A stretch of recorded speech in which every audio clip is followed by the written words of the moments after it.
host, Rachel, here to whisk you away on another thrilling journey through the magical realms of Disney, Universal, and beyond. This week, let's dive into the recently returned dining plans at Walt Disney World. I know there is a bunch of controversy and confusion if you watch TikTok, so let's get everything straightened out right here, right now. But first, thank you to our sponsor, Alonzi Travel, the ultimate family theme park experts.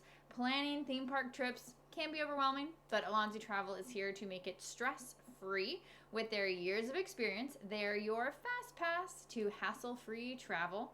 They handle all the details, allowing you to focus on having fun with your loved ones. Whether you dream of Hogwarts or Walt Disney World or a Disney cruise, they've got it covered, tailoring the trip to your family's needs. Visit alonzi-travel.com/take-the-trip for a magical adventure. But today, we are going to be talking about the Disney dining plan.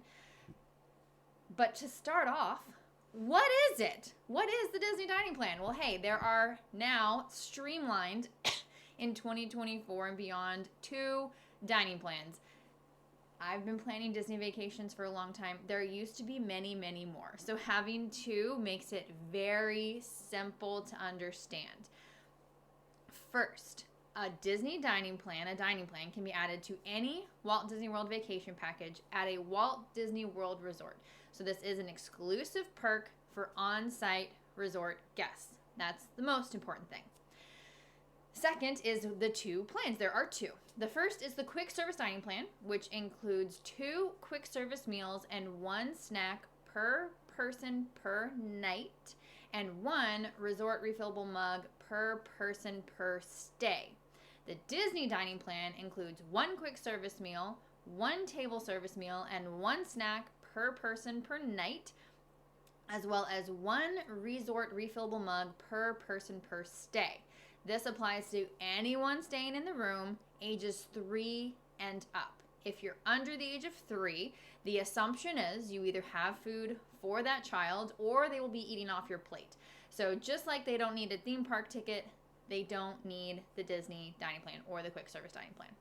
Now the next question, how much does it cost? Well, as of today for 2024, the quick service dining plan is roughly $57 per person ages 10 and up and $24 per child ages 3 to 9 per night.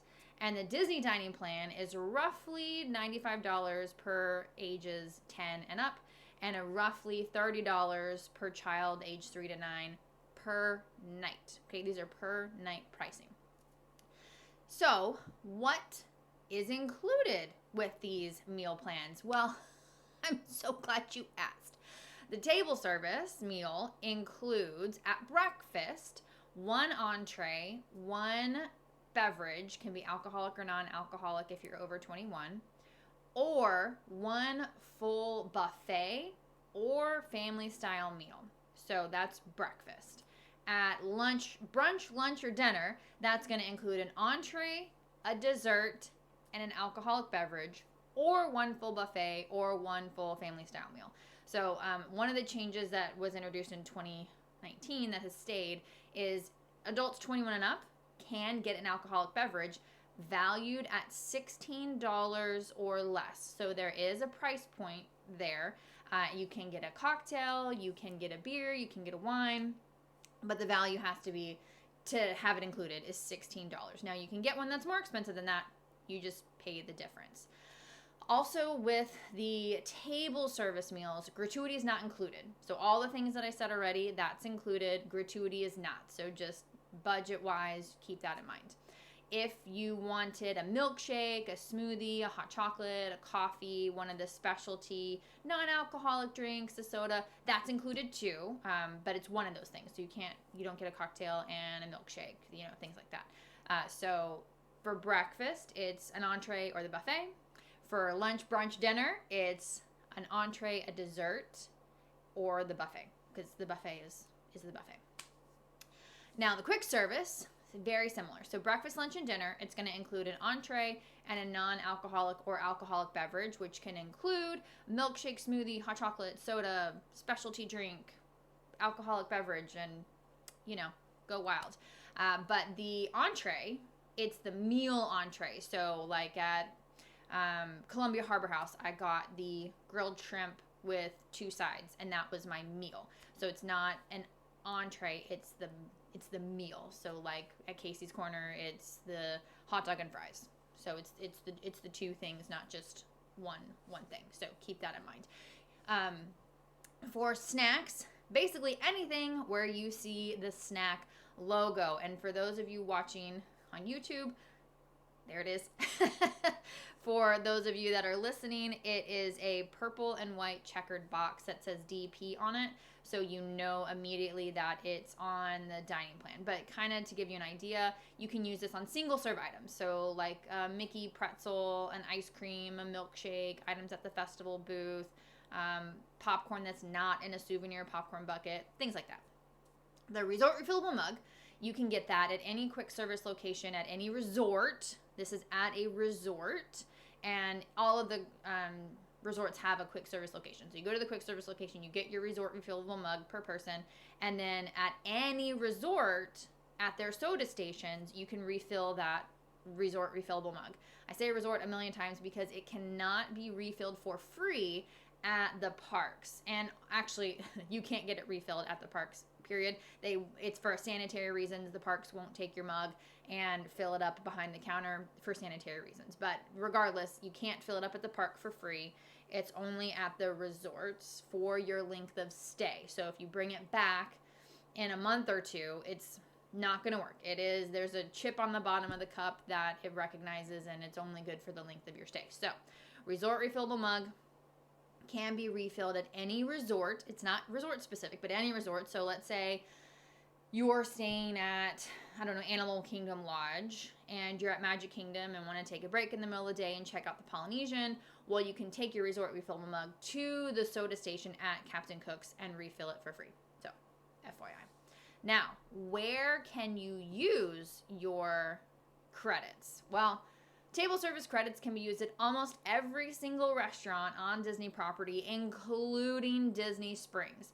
There are a few exceptions, like Space 220 is not participating, and Summer House just opened this year, so they haven't got their contracts yet. But there are a few exceptions. But I would say 95% of the table service restaurants across Disney property, at the parks, at the resorts, at Disney Springs, participate in the Disney dining plan, including character dining. And we're going to get into best value, but character dining is one of the best uses of your Disney dining plan. So that is included.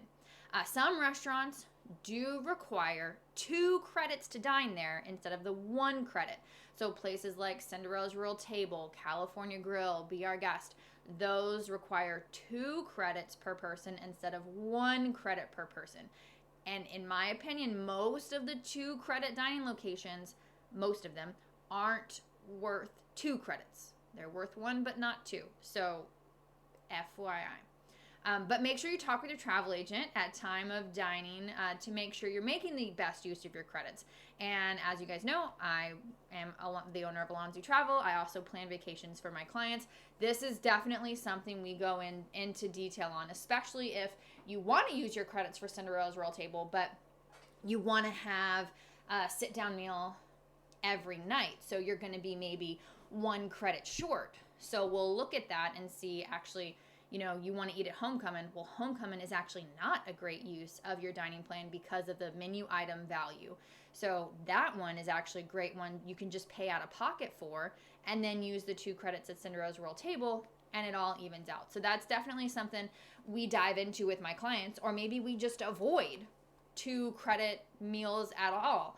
Like Oscar shoes. I always say it wrong, guys. I always say it wrong. Oscar shoes. The Princess Dining in Norway. Breakfast is 1 dining credit. Lunch and dinner is 2. So if you want to have a great princess meal, breakfast is a great option because it's 1 dining credit. So that way you still get the experience, but you don't have to use 2 dining credits.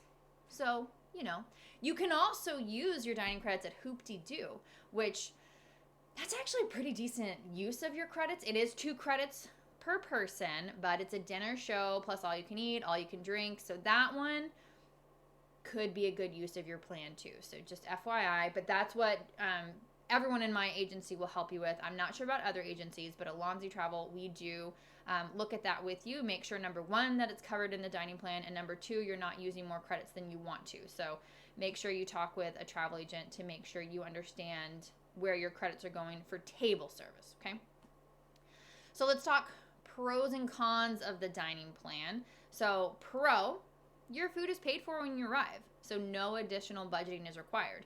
Now, I did mention gratuity is not included, but gratuity usually isn't too terribly much, so that's something you can easily budget for as opposed to the meals. Now, previously, I would tell clients to budget roughly $100 per person per day for food, and the Disney dining plan is pretty much in line with that. So from a budgeting standpoint, now you don't have to because it's included with your dining plan. It's very straightforward to use. Honestly, it really is. If you have your table service booked, you really only have to worry about your quick service credits. You guys, people want to overcomplicate the dining plan so much, and really, it's not. Especially if you're on the table service dining plan, the one that includes table service.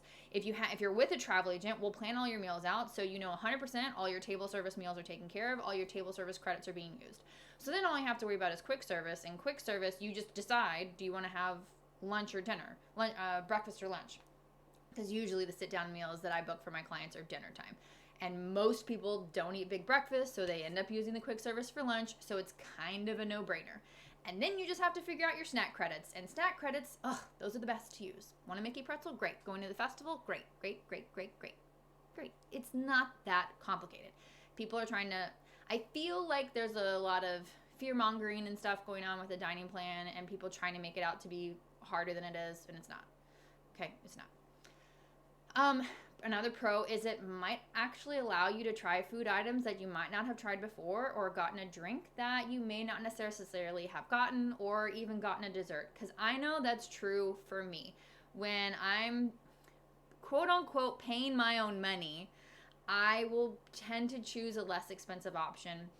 I will tend to not get a glass of wine with dinner, and I will tend to not get a dessert. I will do all those things because I'm quote unquote saving money. Doesn't mean I don't want them. I just don't want to have that huge bill at the end of the meal. But with the dining plan, it's already been paid for. So heck, I'm going to get a glass of wine because I would like a glass of wine with dinner. I'm going to get the dessert because I do want to try it. And if I don't like it, I'm not going to feel bad about finishing it. And now I can get the salmon because I've already paid for it. So in my brain, I mean, I'm going to probably order the most expensive thing on the menu anyways, but I have the freedom to just eat whatever I want and not feel bad about it. When I'm paying during my trip, I'm way more conscious of it and restrict myself a lot more. So for me, that's a pro. I just order what I want to order and feel no guilt about it, which you shouldn't feel guilt about food. I feel guilt about the price. And another pro is you can keep track of all your credits directly on the app. Used to be, it was a little harder to keep track of your credits. You had to have the receipts and stuff. The credits still show on your receipt, but it also shows in the app. It shows you who did it, where, and I think it even shows you what they got. So it's really helpful now to keep track, especially if you're staying with somebody else, to be like, oh, I used 5 snack credits and that's all I get, so I can't use any more snack credits. So if I go somewhere, I can't let them use a snack credit because my friend hasn't used all of theirs yet. Or if you're with your significant other, shoot, all those snack credits are mine. It just depends on how you want to split it up, but you can track who charged what, where, and when to know how the credits are working out. Now, I wouldn't be a good, well-rounded advisor if I didn't also tell you cons, because there are cons, okay? Some restaurants aren't a good value for the dining plan. Like I said, Homecoming, that's one of them. I'm going to tell you some that I feel like are a good value here in a minute, but there are some that are not a good value of your dining plan. And I find that if, in general, the menu items are all $30 or less, that's not a good use of your dining plan. It's not. So yes, you can end up choosing places that are not going to maximize the dining plan. And I will help you try to avoid those. But in general, there are some really great ones. It's just some of them, it doesn't equal out to being a good value. The dining plan can be confusing if you're not using a travel agent, because there are a lot of moving pieces. I've been working with the dining plan in different variations for 8 years now, so I do know how it works really, really well, and I can explain it to you so that way you don't see these TikTok posts and are like, oh my gosh, this makes no sense. I don't understand what I'm doing. Working with a seasoned travel advisor or someone who has done the research and experienced themselves, because I did use it again in March. I've always been a dining plan advocate, but I did use it again in March for my personal trip. So I can explain it to you. If you don't have somebody to help you when you get on your trip, yes, it can be overwhelming, and yes, it can be confusing if you don't know what to do. So yes, it can be, but if you work with a travel advisor like you know you should, then you will be fine. Another con is snacks are where the biggest room for error comes in. In general, if you're getting something that's about $7 or more, you're getting a good value for your snack credit. I tell my clients all the time, please do not use a snack credit for a bottled water or a soda. That is such a terrible use of your dining plan. Use it for a Mickey pretzel. I had sticker shock when I got a Mickey pretzel in March. I haven't bought a Mickey pretzel in a long time, or I haven't actually paid attention to the price. Let me rephrase that. I haven't paid attention to the price. And it was like $8.50 for a Mickey pretzel. So that was actually a really good use of a snack credit because it was $8.50.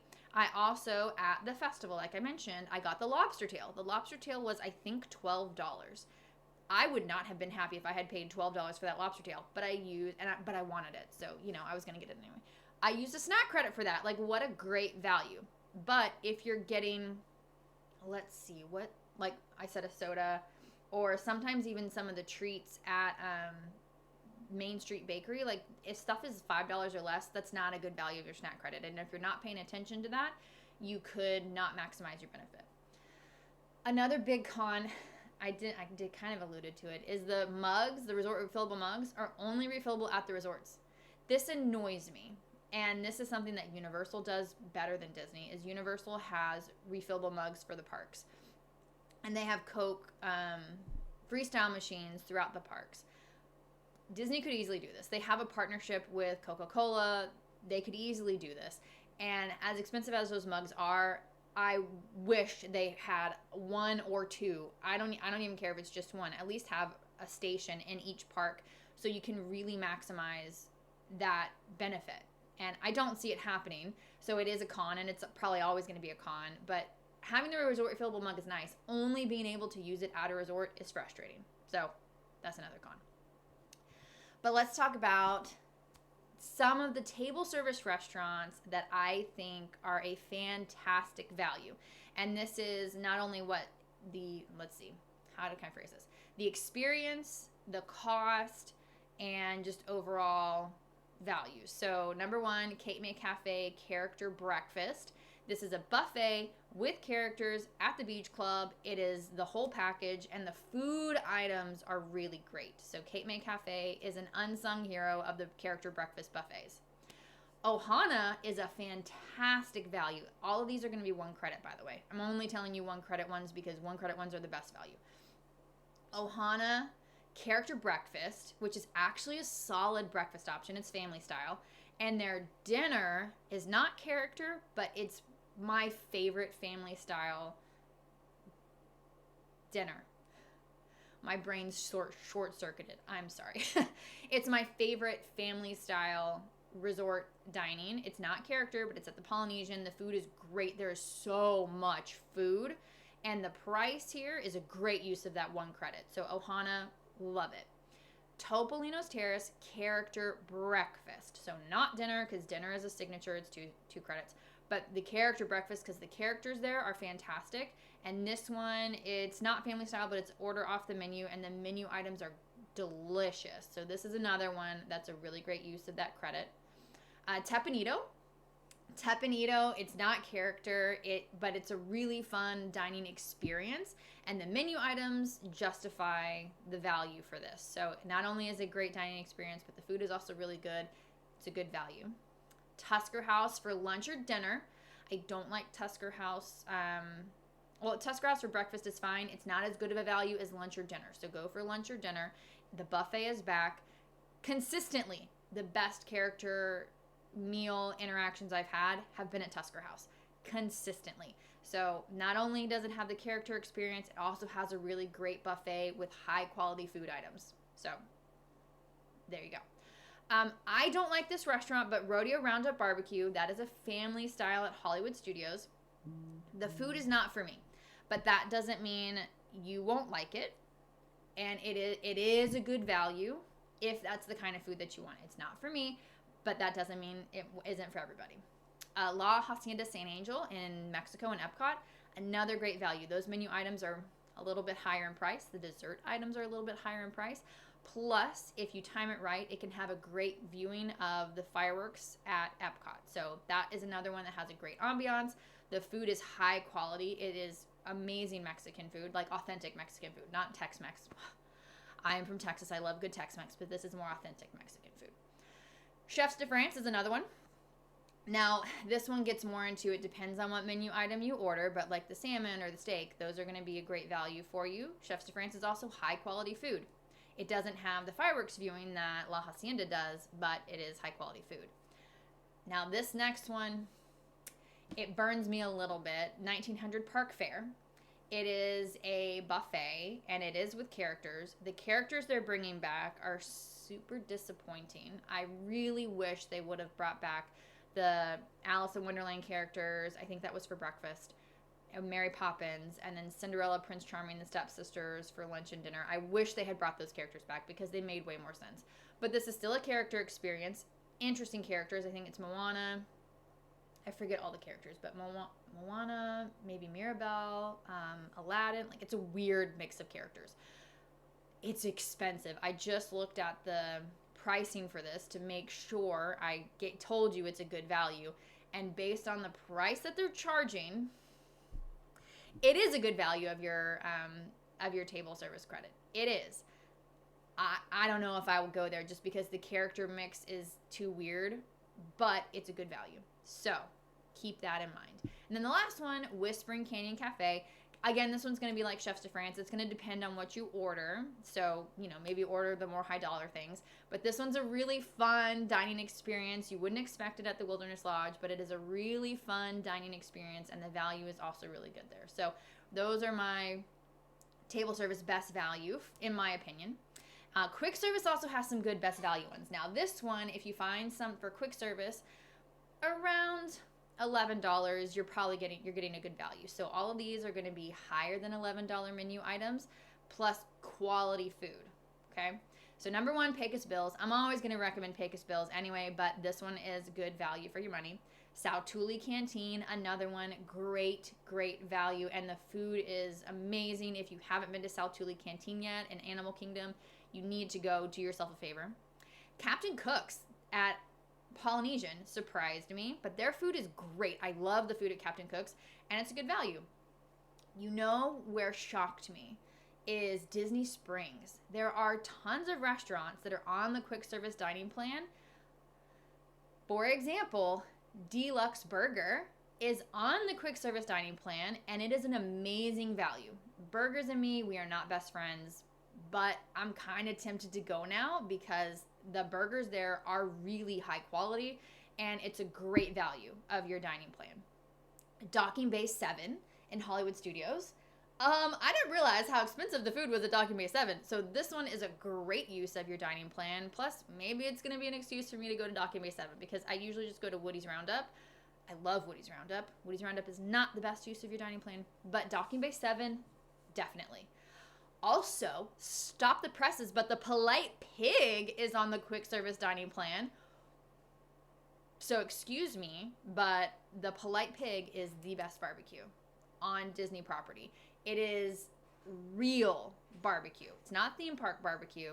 It is good barbecue by a Texan standard. So take that and go eat there because it's on your dining plan. Regal Eagle, great theme park barbecue, is also on the dining plan. Highly recommend Regal Eagle in Epcot, actually. Sunshine Seasons, another one, and Epcot's going to be your best value. Sunshine Seasons in Epcot has great quality food, really fresh food, and another one that's good value. And then Yorkshire Fish and Chips. This one, number one, the menu, it's like $13 for fish and chips. But the fish, it's like this. It's I know those of you listening can't see. It is huge. It is like the biggest piece of fish, and I think you get 2 pieces plus chips. It is an amazing value. It's too much fried food for me, but it's an amazing value, and the fish is quality fish. It's one of the most highly rated quick service restaurants in Epcot. So, FYI. I'm not gonna go over what snacks are the best value because I just gave you a price point, and there's way too many snacks and way too many places for you to use them to really dive into that. But for me, I tend to use my snacks at the festival because I usually end up going to Walt Disney World during a festival, and I just like using them at the festival because I don't always snack at the parks. Usually having a quick service lunch and a table service dinner is enough for me, especially if it's hot. I don't eat a lot when it's hot, so I end up using the snacks at the festival, which works out great. So, tips for using the dining plan. Number 1 is have a plan in advance. Know what meals you're going to be using the dining plan for. So I already mentioned using a travel agent. You're going to have all your table service. If you do the Disney dining plan, which has the table service, you're going to have all your table services mapped out. And then, you'll know if you want to do a lunch, a dinner, or breakfast for your other meals. So you'll already know, so have a game plan. I'm not saying know exactly where you want to use your quick service ones, but just have an idea, okay, this is the meal time that I'm going to use them for. Also, keep track of your meal plan in the app. The snacks is the easiest one to miss because that one is not a consistent meal time. You just kind of use them at random. Snacks are the easiest one to miss. So keep track of it in the app. And one of the things I do for my clients is show you how to use the app so you know where to go to find that information. It's not hidden, but if you don't know where to look, you may not know where to look. And in that vein, don't forget about your snacks. People forget about your snacks. If you're going during the festival, I know I sound like I'm beating a dead horse, but if you're going during a festival, this is the best time to use your snacks. So if you're at Epcot, you go and you see, oh, I actually haven't used any of my snacks. Now would be a great time to use them. Speaking of, you are given all your credits up front. So you can use them whenever and how you want. There's no schedule, and they're not assigned per person. So let's say you're staying 5 nights. So you get 5 table service, 5 quick service, 5 snacks per person. So let's say let's keep the math easy, 2. So you get 10, you're given all 10 snacks the day you check in. If you want to go to the festival the next day and use all 10 of those snack credits, you can. You can use them however you want. There's no specification on how you use them. You just have to use them all by midnight the day you check out. So you get them all when you check in. You have until midnight the day you check out to use them. So if you have a later flight on the day you check out and you have a snack credit left and a quick service left, you can still use them. Even if you've checked out of the room, the credits are still available to you until midnight that night. Okay, so however you want to use them, whenever you want to use them. If someone in your group doesn't want any snacks at all, great, you can divvy them up between the rest of the group. However you want to use them is up to you. Just use them. Make sure you tell the cast member you're ordering with your dining plan or not with your dining plan so they bill you accordingly. This includes for snacks because a popcorn refill can be a snack credit. I'm not using a snack credit on a $2.25 popcorn refill. So whenever I'm ordering something, especially at a kiosk, I say I want to have a popcorn refill and I do not want to use my snack credit because they'll get a screen that pops up asking them if you want to use it. So preemptively, I'll say that. Your sit-down servers should ask you if you're on the dining plan. I make sure to tell them straight away if we're on the dining plan or not so they can get whatever they need to set up accordingly. And on quick service, and I'll get to mobile ordering in a second. Speaking of table service, if you are tipping in cash, please tell the server so that way they don't bill your room and accept the cash. So with a cash tip, you want to cross out the tip and put 0 and then write cash in the amount and then sign it. So you want to cross it out so they know. and put the cash in there, and also tell your server. So that way it's super clear. Do not charge my room for the tip. I'm giving you cash. Because you can do that. You just have to articulate that to the cast member. Don't just leave the cash and sign the check, because then you can get double billed. So cross it out, put a 0, write cash on the receipt. Still sign the receipt, because you still have to validate your credits. But just make sure they don't charge you for the tip plus take your cash. Okay? Order a fancy drink with a meal. It's included. Go for it. Even if you don't drink the whole thing. Like at Saltuli Canteen, they have this Powerade-based drink. It was delicious and refreshing. I usually don't get it, but it was included with my dining plan, so I got it. Get the cute drink. If it's included, just go for it. Mobile ordering will automatically calculate your dining credits for you, but always double check, because sometimes it can read it doesn't read your credits wrong, but you might not have enough credits for something, so it might be misallocating things. So just double check that it says included. Or if you're getting a snack, it says snack, and the credits are correct. Now, if you don't want to use your credits, there is an option where you can, it's a little convoluted, and talk to your travel agent, but there is an option where you cannot use your dining plan if you're mobile ordering. Chances are you are going to be using your dining plan if you're mobile ordering, but just FYI, you can remove it. An interesting thing I found out is mobile ordering has some menu changes. So I mentioned when I do mobile ordering at Columbia Harbor House, I get the shrimp skewer with green beans and hush puppies. Well, this past trip, the hush puppies were gone. It wasn't an option on the mobile order. So I went and chatted with a cast member, and she said they've taken some of the options off for mobile ordering. You can still get it with a cast member. So that was an interesting change. Not a great change, but just heads up. I ended up just asking someone behind the counter if I could have hush puppies instead of fries, and they switched it out for me, no problem. But FYI, sometimes the mobile ordering on the app doesn't have the full customization options that you can get at the window. Okay? So those are my biggest tips. Now, I mentioned I used the new dining plan on my trip in March. Overall, it was a seamless experience for myself and my friend. 2 adults staying in a room together. We had a plan. We knew what we were doing, and we stuck to it. Now, we were traveling with a group of girls who did not follow their plan. So very stark contrast to myself and my friend who stuck to our plan. They did not. So we actually had to scramble, and credits weren't appropriately kept track of. So it ended up not working as well because it wasn't being paid attention to. Now, that won't happen as much because usually there's an adult in the room keeping track of everything. But there is room for error with this. My biggest takeaway for you is keep track of your credits so things like that don't happen. So let's say, like in our case, we had some flight delays and we weren't able to use our credits appropriately, so we had to fit them in other places. Well, our schedule was flexible enough that we could, and we ended up having a great breakfast at Sleepy Hollow because of it. But just being aware of your credits and planning in advance, because there will be a little bit of planning involved just to make sure you use them all if there are travel delays and things like that.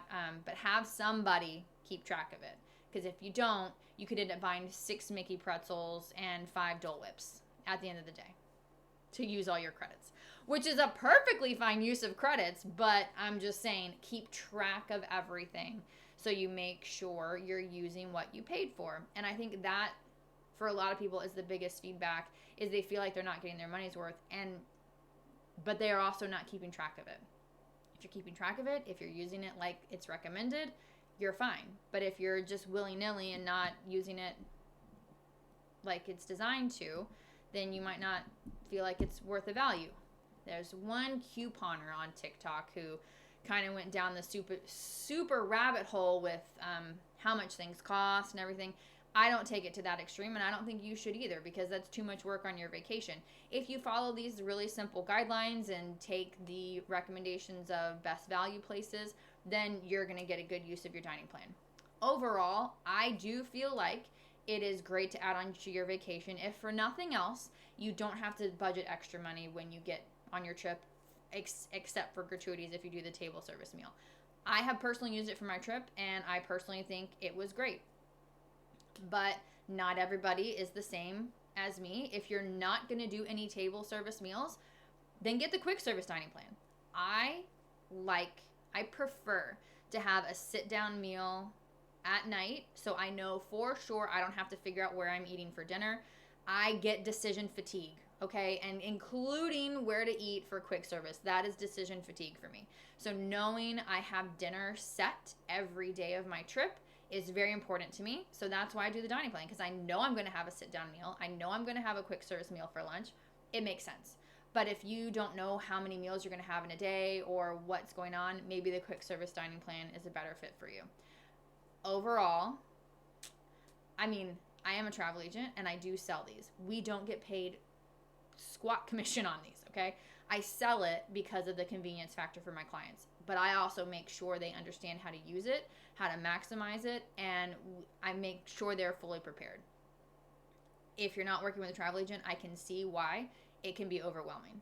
But I hope this help you understand what the dining plan is, how to use it, where to get the best value from. And if nothing else, I hope the takeaway is Alonzi Travel, our agents, would love to help you with the dining plan. We can explain it even more to you, help you figure out if it's a best fit for your family, give you our personal experience so you can kind of weigh that if it's a good fit for your family.